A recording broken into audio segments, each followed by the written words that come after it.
ನಮಸ್ಕಾರ ಎಲ್ಲರಿಗೂ. ಎಲ್ಲರೂ ಹೇಗಿದ್ದೀರಾ? ಚೆನ್ನಾಗಿದ್ದೀರಾ ಅಂತ ಭಾವಿಸ್ತೀನಿ. ನಾನು ಕೂಡ ಚೆನ್ನಾಗಿದ್ದೀನಿ. ಸ್ವರ್ಣಗೌರಿ ಲಾಗ್ಸ್ಗೆ ಸ್ವಾಗತ. ಬನ್ನಿ, ಇವತ್ತಿನ ಒಂದು ವಿಶೇಷ ಮಾಹಿತಿ, ಒಂದು ವಿಶೇಷ ಕಂಟೆಂಟೊಂದಿಗೆ ನಾನು ಬಂದಿದ್ದೀನಿ. ಜೋಗತಿ ಮಂಜಮ್ಮ ಅಂತ ಸುಮಾರು ಜನಕ್ಕೆ ಎಲ್ಲರಿಗೂ ಗೊತ್ತಿರ್ಬೋದು ಅನಿಸುತ್ತೆ. ಇವರು ಮಂಗಳಮುಖಿಯರು ಅಂದರೆ ನೋಡಿದರೆ ಅಸಹ್ಯ, ಅವ್ರ ಬಗ್ಗೆ ಕೆಟ್ಟದಾಗಿ ಮಾತಾಡೋದು, ಮನುಷ್ಯನ ಮುಖ ಯಾವತ್ತೂ ನೋಡೇ ಇಲ್ವೇನೋ ಅನ್ನೋ ಥರ ಅವ್ರನ್ನ ನೋಡೋದು, ಕೆಟ್ಟ ಭಾವನೆಗಳಲ್ಲಿ ನೋಡೋದು. ಅವರು ಅಷ್ಟೇ ಮಂಗಳಮುಖಿಯರಲ್ಲ, ಅವರಲ್ಲೂ ಒಂದು ಮನಸ್ಸಿದೆ, ಅವರಿಗೂ ಒಂದು ಭಾವನೆಗಳಿದೆ. ಅವರು ಮನುಷ್ಯರು ನಮ್ಮಂತೆ ಅಂತ ನಾವು ಅರ್ಥ ಮಾಡ್ಕೋಬೇಕು ಅಂತ ಈ ಮೂವಿನ ಮಾಡಿದ್ದಾರೆ. ಶಿವಲೀಲಾ ಅನ್ನೋ ಮೂವಿ ಮಾಡಿದ್ದಾರೆ. ಅವರು ಜೀವನದಲ್ಲೂ ಸಹ ಬೂದಿ ಮುಚ್ಚಿದ ಕೆಂಡದಂತೆ ಬದುಕ್ತಾ ಇದ್ದಾರೆ. ಅದ್ರ ಬಗ್ಗೆ ಒಂದು ವಿಶೇಷವಾದ ಈ ವಿಡಿಯೋ ಮಾಡ್ತಾ ಇದ್ದೀನಿ. ನಾನು ಮಾತಾಡಬೇಕು ಅನಿಸ್ತು, ಯಾಕೆಂದರೆ ಸುಮಾರು ಸಲ ಮಾತಾಡಬೇಕು ಅನಿಸುತ್ತೆ, ಅದಕ್ಕೆ ಅವಕಾಶ ಬಂದಿರಲಿಲ್ಲ. ಇವಾಗ ಅವಕಾಶ ಬಂದಿದೆ, ನಾನು ಅದ್ರ ಬಗ್ಗೆ ಮಾತಾಡ್ತೀನಿ. ಏಕೆಂದರೆ ಕ್ಯಾಮ್ರಾ ಹಿಂದೆಗಡೆ ನಿಂತ್ಕೊಂಡು ಮಾತಾಡೋದು, ಕ್ಯಾಮ್ರಾ ಮುಂದೆ ನಿಂತ್ಕೊಂಡು ಮಾತಾಡೋದು ಮುಖ್ಯ ಅಂತಲ್ಲ, ಅವರ ಬಗ್ಗೆ ಒಂದು ಒಳ್ಳೆಯ ವಿಚಾರಗಳನ್ನ ತಿಳ್ಕೊಬೇಕು ಅಂತ ಹೇಳಕ್ಕೆ ಇಷ್ಟಪಡ್ತೀನಿ. ಮಂಗಳಮುಖಿಯರು ಹುಟ್ಟುತ್ತಾರೆ, ಗಂಡು ಮಕ್ಕಳಾಗಿ ಹುಟ್ಟಿ ಅವರ ತಂದೆ ತಾಯಿಗಳು ನನ್ನ ಮಗ ಗಂಡು ಮಗ ಆಗಿ ಹುಟ್ಟಿದ ನೋಡು ಅಂತ ಹೇಳಿ ತುಂಬ ಸಂತೋಷ ಪಡ್ತಾರೆ, ಸಂಭ್ರಮ ಪಡ್ತಾರೆ. ಅದೇ ಆ ಗಂಡು ಮಗು ಕಾಲಕ್ರಮೇಣ ಅವನಲ್ಲಿರೋ ಹಾರ್ಮೋನ್ಸ್ ಎಲ್ಲ ಚೇಂಜ್ ಆಗುತ್ತೆ. ಯಾಕೆಂದರೆ ಎಲ್ಲೋ ಲಕ್ಷಕ್ಕೆ ಕೋಟಿಗೆ ಒಬ್ಬರಿಗೆ ಮಕ್ಕಳಲ್ಲಿ ಈ ಬದಲಾವಣೆಗಳಾದಾಗ ಅವರು ಹುಡುಗಿ ಥರ ಆಗಬೇಕು, ನಾನು ಬಟ್ಟಿಕ್ಕೋಬೇಕು, ಸೀರೆ ಉಟ್ಕೋಬೇಕು, ಬಳೆ ಹಾಕ್ಕೋಬೇಕು ಅನ್ನೋ ಆಸೆ ಅವರಲ್ಲಿ ಬರುತ್ತೆ. ಅವ್ರು ಮಾಡ್ಕೊಳ್ಳೋ ಅಂಥದ್ದಲ್ಲ ಅಲ್ವಾ?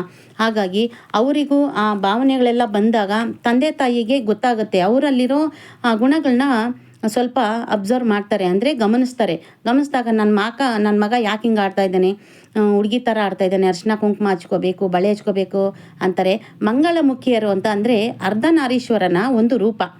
ಅರ್ಧನಾರೀಶ್ವರ ಅಂದರೆ ಈ ಕಡೆ ಹುಡುಗಿ, ಈ ಕಡೆ ಹುಡುಗ, ಅವರು ಮನುಷ್ಯರೇ. ಎತ್ತಾಗ ಎಷ್ಟು ಸಂಭ್ರಮ ಪಟ್ಟು ಖುಷಿ ಪಡ್ತಾರೋ ಅವಾಗೂ ಅಷ್ಟೇ ಯಾಕೆ ಖುಷಿ ಪಡಲ್ಲ ಈ ತಂದೆ ತಾಯಿಗಳು? ನಿಜವಾಗ್ಲೂ ನಾನು ಈ ಮೂವಿ ಬಗ್ಗೆ ಅಂತ ಅಲ್ಲ, ನಾನು ಚಿಕ್ಕಂದಿನಿಂದ ಅವರ ಅವರಲ್ಲಿ ಒಂದು ಬದಲಾವಣೆಗಳನ್ನ ನಾನು ನೋಡ್ಕೊಂಡು ನೋಡಿದ್ದೀನಿ.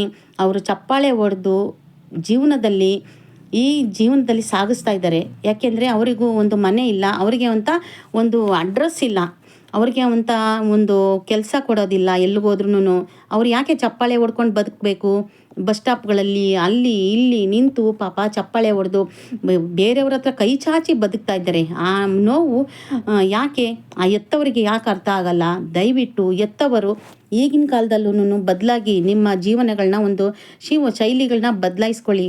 ಎಂಥ ತಂದೆ ತಾಯಿ ಆಗಲಿ ಅವರನ್ನು ನಡಿ ನೀರಲ್ಲಿ ಕೈ ಬಿಟ್ಟು ಮನೆ ಬಿಟ್ಟು ಓಡಿಸ್ಬೇಡಿ.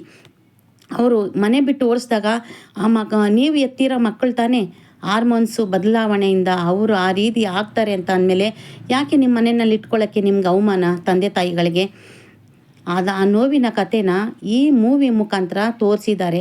ನಾನು ಇನ್ನೊಂದು ತೋರಿಸಿಲ್ಲ. ಅವರು ಮೂವಿ ನೋಡಿದ್ರೇ ಅವ್ರ ಮನಸ್ಸುಗಳನ್ನ, ಭಾವನೆಗಳನ್ನ ಅರ್ಥ ಮಾಡ್ಕೋಬೇಕು ಅಂತಲ್ಲ. ಅವರು ಚಿಕ್ಕಂದಿನಿಂದ ಅವರು ಜೊತೆಯಲ್ಲಿ ನಾವು ಎಷ್ಟೋ ಸತಿ ನಮ್ಮ ಜೊತೆಯಲ್ಲಿದ್ದರು. ಲಕ್ಷ್ಮಣ್ ಅಂತ ಇದ್ದರು.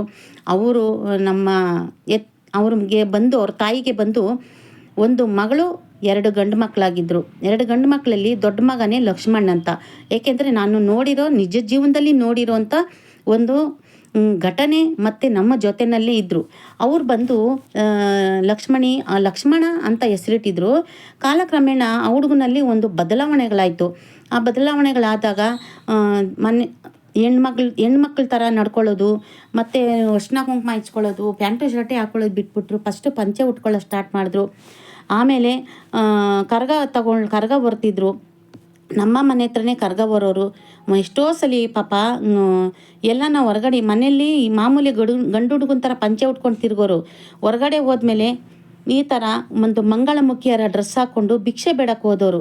ಎಷ್ಟೋ ರೈಲ್ವೆ ಸ್ಟೇಷನ್ಗಳೆಲ್ಲ ಭಿಕ್ಷೆ ಬೇಡೋದು ಎಲ್ಲ ನನಗೆ ಕಿವಿಗೆ ಬಿತ್ತು. ಆವಾಗ ತುಂಬ ಕೇಳಿದೆ, ಯಾಕೆ ಲಕ್ಷ್ಮಣ್ ಈ ಥರ ಇದು ಮಾಡ್ತಿಲ್ಲ? ಇನ್ನೇನು ಮಾಡೋದಕ್ಕ, ಇಲ್ಲಿ ಜನಗಳ ಮಧ್ಯದಲ್ಲಿ ನಾವು ಬದುಕ್ತೀವಿ ಅಂದಮೇಲೆ ಗಂಡು ಹುಡುಗನ ಥರ ನಾನು ಇಲ್ಲಿ ಪಂಚೆ ಉಟ್ಕೊಂಡು ತಿರುಗ್ತೀನಿ. ಹೊರಗಡೆ ಹೋಗಿ ನನಗೆಲ್ಲೂ ಕೆಲಸ ಮಾಡೋಕ್ಕಾಗಲ್ಲ, ಕೆಲಸ ಮಾಡಿದ್ರೆ ಎಲ್ಲೂ ಕೆಲಸ ಕೊಡಲ್ಲ, ನನ್ನ ಬದಲಾವಣೆಗಳನ್ನ ನೋಡಿದ್ರೆ ಯಾರೂ ಕೆಲಸ ಕೊಡಲ್ಲ, ಹಂಗಾಗಿ ನಾನು ಹೊರಗಡೆ ಹೋಗಿ ಈ ಥರ ಮಾಡ್ತೀನಕ್ಕ ಅಂತ ಅಂದಾಗ ಆಯ್ತಪ್ಪ ಮಾಡು ಅಂತಂದು ಎಷ್ಟೋ ಸಲ ನಮ್ಮ ಮನೆಗೆ ಅಡುಗೆ ಮಾಡಿದ್ರೆ ಊಟ ಕರೆಯೋದು, ಅಕ್ಕ ಎಲ್ಲನ ಸಾಂಬಾರು ಇದೆ ಕೊಡಕ್ಕ ಅಂತ ಬಂದು ನಮ್ಮ ಮನೆಗೆ ಸಾಂಬಾರು ತೊಗೊಂಡೋಗೋದು, ನಮ್ಮ ಮನೆಗೆ ಕೂತ್ಕೊಂಡು ಊಟ ಮಾಡ್ಕೊಂಡು ಹೋಗೋದು, ನಮ್ಮ ಕಷ್ಟ ನೋವುಗಳನ್ನೆಲ್ಲ ಕೇಳೋದು, ಅವ್ರ ಕಷ್ಟ ನೋವುಗಳನ್ನೆಲ್ಲ ನಾನು ಸಹ ಕೇಳ್ತಾ ಇದ್ದೆ. ಹಾಗಾಗಿ ಒಂದು ತಮ್ಮನ ಥರ ನಾನು ಭಾವಿಸ್ತಿದ್ದೆ. ಆಮೇಲೆ ಅವ್ರ ಮನೆಯಲ್ಲಿ ಒಂದು ದೇವ್ರನ್ನ ಇಟ್ಕೊಂಡು ಆ ಕರ್ಗ ಹೊರ್ತಿದ್ರು. ವರ್ಷಕ್ಕೊಂದ್ಸಲಿ ಕರ್ಗ ತೆಗೀತಿದ್ರು. ಅಮ್ಮ ಕರಿಮಾರಿಯಮ್ಮ ಅಂತ ದೇವರು ಮನೆಯಲ್ಲಿ ಇಟ್ಕೊಂಡಿದ್ರು. ಆ ದೇವ್ರ ಕರ್ಗನ ಹೊರ್ತಿದ್ರು. ಹಾಗೆ ಶುಕ್ರವಾರ, ಮಂಗಳವಾರ, ಅಮಾವಾಸ್ಯೆ, ಹುಣ್ಣಿಮೆಗಳಲ್ಲಿ ತುಂಬ ಚೆನ್ನಾಗಿ ಪೂಜೆ ಮಾಡ್ತಾಯಿದ್ರು. ಹಾಗಾಗಿ ಎಲ್ಲರಿಗೂ ಹೇಳೋದು ಒಂದಿಷ್ಟೇ, ಇವರು ಕಷ್ಟಪಟ್ಟು ಮೂವಿ ಮಾಡಿದ್ದಾರೆ. ಈ ಅವರಿಗೊಂದು ಒಂದು ಗೌರವ ಕೊಟ್ಟು ಮೂವಿನ ನೋಡಿ, ಎಂತೆಂಥೋ ಮೂವಿನ ಕಚಡ ಮೂವಿಗಳನ್ನೆಲ್ಲ ಹೋಗಿ ನೋಡ್ತೀರಾ. ಅವರ ಜೀವನದ ಒಂದು ಚರಿತ್ರೆಗಳನ್ನ ಇಷ್ಟು ಚೆನ್ನಾಗಿ ತೋರಿಸಿದ್ದಾರೆ, ಕಣ್ಣಲ್ಲಿ ನೀರು ಬರುತ್ತೆ. ನಾನು ಯೂಟ್ಯೂಬಲ್ಲೂ ಸಹ ನೋಡಿದೆ, ಹಾಗೆ ಇನ್ಸ್ಟಾಗ್ರಾಮಲ್ಲೂ ಸಹ ನೋಡಿದೆ. ಅವ್ರ ಕಥೆಗಳು ಒಂದೊಂದು ಸೆಂಟೆನ್ಸ್ ನೋಡಿದ್ದೀನಿ. ಅದರಲ್ಲೂ ಮಂಜಮ್ಮ, ಜೋಗತಿ ಮಂಜಮ್ಮ, ದಚ್ಚುದೇವ್ ಮತ್ತು ಅವರ ಜೊತೆಯಲ್ಲಿರೋ ಒಂದು ಮಂಗಳಮುಖಿಯರು ತುಂಬ ಚೆನ್ನಾಗಿ ಅದ್ಭುತವಾಗಿ ಒಂದು ಕತೆ ತೆಗ್ದಿದ್ದಾರೆ. ಅವರ ಜೀವನ ಚರಿತ್ರೆ ತೆಗ್ದಿದ್ದಾರೆ. ದಯವಿಟ್ಟು ಹೋಗಿ ಆ ಮೂವಿನ ನೋಡಿ. ನಾನು ಸಹ ನೋಡ್ತೀನಿ, ಹೋಗಿ. ಹಾಗೆ ನೀವು ಹೋಗಿ. ಅವರು ಎಲ್ಲೇ ಸಿಕ್ಕಿದ್ರೂ ನನಗೆ ಎಷ್ಟೋ ಸಲ ನನಗೆ ಅವ್ರಿಗೆ ಸಿಕ್ಕಿದ್ರೆ ಮಾತ್ರ ನಾನು ಬರೀ ಕೈನಲ್ಲಿ ಕಳಿಸೋದೇ ಇಲ್ಲ. ನನ್ನ ಕೈಯಲ್ಲಿ ಪಾಕೆಟಲ್ಲಿ ಒಂದು 100 ಆಗಲಿ 50 ಆಗಲಿ ನಮ್ಗೆ ಕೊಡ್ತೀವಿ. ಆ ಕೊಟ್ಟಿರೋದ್ರಿಂದ ಅವರು ಹಂಗೆ ಇಟ್ಕೊಳ್ಳಲ್ಲ. ಅವ್ರಿಗೆ ನನಗೆ 2 ರೂಪಾಯೋ ಒಂದು 5 ರೂಪಾಯೋ ಬಾಯಿನಲ್ಲಿ ಕಚ್ಚಿ, ಸೀರೆ ಸೆರಗಲ್ಲಿ ಕಚ್ಚಿ ಕೊಡ್ತಾರೆ ಅಂತ ಅಸಹ್ಯ ಮಾಡ್ಕೋಬೇಡಿ. ಆ ದುಡ್ಡನ್ನ ತಗೊಂಡು ನೀವು ಬಿಳಿ ಪೇಪರಲ್ಲಿ ಕಟ್ಕೊಂಡು, ಬಿಳಿ ಬಟ್ಟೆನಲ್ಲಿ ಕಟ್ಕೊಳ್ಳಿ, ಸದಾ ನಿಮ್ಮ ಬೀರುನಲ್ಲಿ ಇಟ್ಕೊಳ್ಳಿ, ಒಂದು ಪರ್ಸಲ್ಲಿ ಇಟ್ಕೊಳ್ಳಿ. ಅವರು ಕೊಟ್ಟಿರೋ ಒಂದು ನಾಣ್ಯ ಸುಮ್ಮನೆ ಸಾಮಾನ್ಯ ಅಲ್ಲ. ನಮ್ಮ ಮನೆಯಲ್ಲೂ ಸಹ, ನನ್ನ ಹತ್ರನೂ ಸಹ ಎನಿ ಟೈಮು ಪರ್ಸಲ್ಲಿ ಆ ಅಮೌಂಟ್ ಇದ್ದೇ ಇದೆ. ಬೇಕಾದ್ರೆ ಇನ್ನು ನೆಕ್ಸ್ಟ್ ವೀಡಿಯೋದಲ್ಲಿ ನಾನು ನಿಮಗೆ ತೋರಿಸ್ತೀನಿ. ಒಂದು ಬಿಳಿ ಪೇಪರಲ್ಲಿ ಕಟ್ಟಿಕ್ಕಿದ್ದೀನಿ 4-5 ನಾಣ್ಯಗಳು. ಆವಾಗ ಸಹ ನಮಗೆ ಯಾವುದೇ ಥರ ದುಡ್ಡಿನ ತೊಂದರೆಗಳಿರಲ್ಲ. ಅವರು ಸಹ ಲಕ್ಷ್ಮೀ ಸ್ವರೂಪ. ಹಂಗಾಗಿ ಆ ಲಕ್ಷ್ಮೀ ಸ್ವರೂಪದಲ್ಲಿರುವ ಒಂದು ಅರ್ಧನಾರೀಶ್ವರನ ಸ್ವರೂಪದಲ್ಲಿರುವ ಈ ಮಂಗಳಮುಖಿಯರಿಗೆ ಬೆಲೆ ಕೊಡಿ. ದಯವಿಟ್ಟು ಕಷ್ಟಪಟ್ಟು ತೆಗ್ದಿರೋ ಆ ಮೂವಿನ ಹೋಗಿ ನೋಡಿ. ಎಂತೆಂಥೋ ಮೂವಿನ ಹೋಗಿ ನೋಡ್ತೀರಾ, ಟೈಮ್ ವೇಸ್ಟ್ ಮಾಡ್ತೀರಾ, ಲಕ್ಷ ಖರ್ಚು ಮಾಡ್ತೀರಾ. ಹೋಗಿ ನೋಡಿ, ಸಪೋರ್ಟ್ ಮಾಡಿ ಅವರಿಗೂ. ಮತ್ತು ಅವರೆಲ್ಲೇ ಸಿಕ್ಕಿದ್ರು ನಿಮ್ಮ ಕೈಲಿ ಏನಾಗುತ್ತೋ ಅದು ಕೊಡಿ. ಅಳಿಸ್ಬೇಡಿ, ಕೇವಲ ಮಾಡಬೇಡಿ ಅಂತ ಹೆಣ್ಮಕ್ಳಿಗೆ ಬೆಲೆ ಕೊಡಿ. ಮತ್ತು ಅವ್ರನ್ನ ಕೆಟ್ಟದಾಗಿ ನಡೆಸ್ಕೋಬೇಡಿ. ಅವರು ಸಹ ನಮ್ಮಂತೆ ಅಲ್ವಾ, ನಮ್ಮಂತೆ ಮನುಷ್ಯರು. ನಮ್ಮ ರಕ್ತದಲ್ಲಿ ಇರೋವಂಥ ಮೈನಲ್ಲಿ ಇರೋವಂಥ ರಕ್ತನೇ ಅವ್ರ ಮೈನಲ್ಲಿ ಹರಿತಾ ಇರುತ್ತೆ. ಹಾಗೆ ಮತ್ತು ಲಕ್ಷ್ಮಣ ಅಂತ ಹೇಳಿದ್ನಲ್ಲ, ಹಾಗಾಗಿ ಅವರು ದೊಡ್ಡ ಮಟ್ಟದಲ್ಲಿ ಇವಾಗ ಪಾಪ ಒಂದು ಸಣ್ಣ ಮನೆಯಲ್ಲಿದ್ದರು. ಎಲ್ಲರೂ ರೋಡಲ್ಲಿರೋರೆಲ್ಲ ಕರ್ಗ ಎತ್ಕೊಂಡ್ರು, ಏನೋ ಒಂಥರ ಅವ್ರಿಗೆ ಅಸಹ್ಯವಾಗಿ ಮಾತಾಡೋರು. ನಾವು ಮಾತ್ರ ಅವ್ರಿಗೆ ಯಾವತ್ತೂ ಕೇವಲ ಮಾಡೇ ಇಲ್ಲ. ಏನೋ ಕರ್ಗ ಟೈಮ್ ಬಂತು ಅಂತ ಅಂದರೆ, ಅಕ್ಕ ನಿಮ್ಮ ಕೈಲಾಗಿದ್ದು ಸಹಾಯ ಮಾಡಿ ಅಂತ ಹೇಳೋರು. ಹಾಗಾಗಿ ನನ್ನ ಹೆಸರೇ ಹಿಡಿದು ಕೂಗೋರು. ಏಕೆಂದರೆ ನಮ್ಮ ಹುಟ್ಟಿ ಬೆಳೆದು ಊರು ನಮ್ಮ ಏರಿಯಾದಲ್ಲಿರೋರು. ಹಾಗಾಗಿ ಅವ್ರಿಗೆ ಒಂದು ನಮ್ಮನ್ನು ಕಂಡ್ರೆ ಏನೋ ಒಂದರ ಗೌರವ, ಒಂದು ಪ್ರೀತಿ ಇತ್ತು. ಆ ಪ್ರೀತಿ ವಿಶ್ವಾಸನ ಹೀಗೆ ಉಳಿಸ್ಕೊಳ್ಳಿ. ಮಂಗಳಮುಖಿ ಇರೋಂಥ ತುಂಬ ನಿರ್ಲಕ್ಷ್ಯ ಮಾಡಬೇಡಿ. ಹೋಗಿ ಶಿವಲೀಲಾ ಮೂವಿ ನೋಡಿ. ಹಂಗೂ ಎಷ್ಟೋ ಥಿಯೇಟ್ರುಗಳಲ್ಲಿ ಹೋಗಿ ನೋಡಿದ್ದಾರೆ, ಕೇಳಿದ್ದಾರೆ. ಎಲ್ಲೂ ಸಹ ಕೊಟ್ಟಿಲ್ಲ. ನಮ್ಮ ಸಾರಿಗೆ ಸಚಿವ ರಾಮಲಿಂಗ ರೆಡ್ಡಿಯವರು ಇವಾಗ ಪರ್ಮಿಷನ್ ಕೊಟ್ಟಿದ್ದಾರೆ. ಮೂವಿ ಹೋಗ್ತಾ ಇದೆ, ಚೆನ್ನಾಗಿ ಓಡ್ತಾ ಇದೆ. ಹೋಗಿ ನೀವು ನೋಡಿ, ಸಪೋರ್ಟ್ ಮಾಡಿ. ಹಾಗೆ ಮಂಗಳಮುಖಿಯರಿಗೆ ಎಲ್ಲಾದರೂ ಒಂದು ಶುಭ ಕಾರ್ಯಗಳಿಗೆ ಮಾತ್ರ ಅವ್ರು ಬೇಕು. ಅವ್ರು ಬರ್ತಾರೆ ಅಂತ ಅಂದಮೇಲೆ ಕೇವಲ ಮಾಡಿ ಅವ್ರನ್ನ ಓಡಿಸ್ಬೇಡಿ.